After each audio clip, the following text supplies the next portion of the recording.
kailangan lamang nakasakasama ko si Ama. Temujin, bilisan mo na riyan. Kailangan nating magmadali. Bakit, Ama? Malayo ang ating lalakbayin. Kailangan huwag tayong magpatay-patay. Mahalaga ang ating sasadyain. Naguguluhan ako sa iyo, Ama. Kanina ka pa nagmadali at nasabing mahalaga ang ating sadya sa ating pupuntahan. Ano po ba iyon? Ika'y 9 na taong gulang na. Sa edad mong iyan, Temujin, ay dapat ka nang pumili na iyong mapapangasawa. Itay, ako'y masyado pang bata para sa bagay na iyan. At kasal ay sa matandaan lamang. Abat ang batang ito, hindi naman ibig sabihin na kapag nakapili ka na ng babae papakasalan, o ay magtatama na kayo. Isang simpleng pamimili lamang ng babae ang gagawin mo at pangakong siya ay iyong pakasalan. Ganun po ba iyon? Oo anak, tayo'y nabibilang sa tribong Burjigin, kaya't ikaw ay pipili ng babaeng mapapangasawa sa tribong Meret. Bakit sa tribo Meretsa kailangan gumula? Hindi naman na iyon ang ating tribo. Malaki ang at-araso ko sa tribo, kaya sa ganitong paraan ako'y makabawi man lang. Sa tingin mo ba, Ama, sa ating gagawin ay kakalimutan nila yun ng ganun lamang? Di ko alam, tingnan natin kung anong mangyayari. Mas mabuting may gawin akong paraan kaysa wala. Sa isang dampa kung saan nakatira ang dalaginding na si Forte. Mabibigla siya sa diin na sa pagbagsak ng pinto na kanilang kusina na likha na aksidente pagkapuwal ni Temujin. Ay! May magnanakaw! Huwag kang sumigaw, wala akong gagawing masama. Tatanggalin ko ang pagkatikip ng bibig mo kung nangako ka. Hindi ka mag-iingay. Magtiwala ka sa akin, hindi ako masama. Bakit kita paniniwalaan? Di naman kita kilala. Kahit di mo ako kilala, kaya ko patunayan sa iyo na ako'y mabuti. Aber, paano mo patutunayan yung sinasabi mo? Sige nga. Basta pa di mo ako tatawanan, sabihin ko sa iyo ang katunan. Tingnan natin.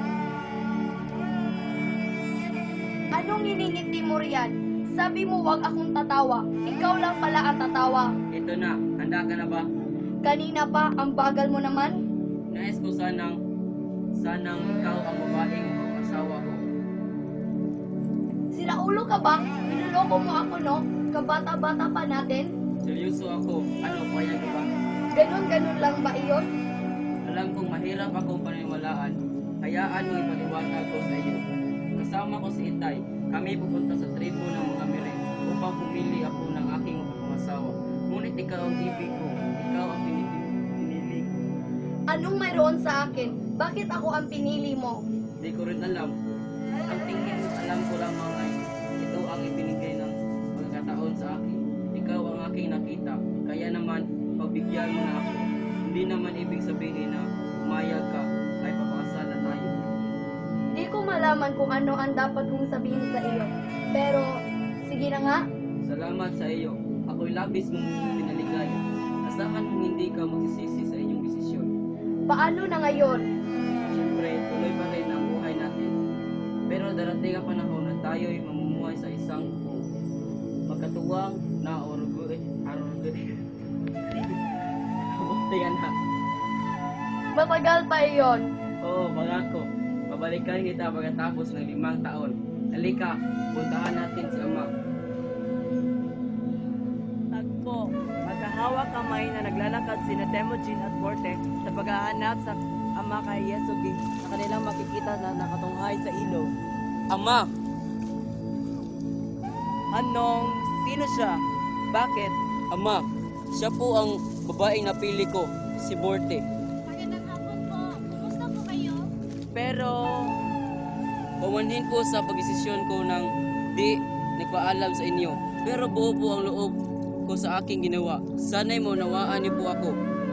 ganang disidido ka na. Sino ba ako para di sumang-ayon sa iyong kagustuhan? Ang iyong buhay ay nakataya rito. Okay lang ba sa iyo? Kung gayon, halina kayong dalawa at kakausapin natin ang mga magulang mo, Borte. Ang maraming taon, nakita at binalikan ni Temujin si Borte.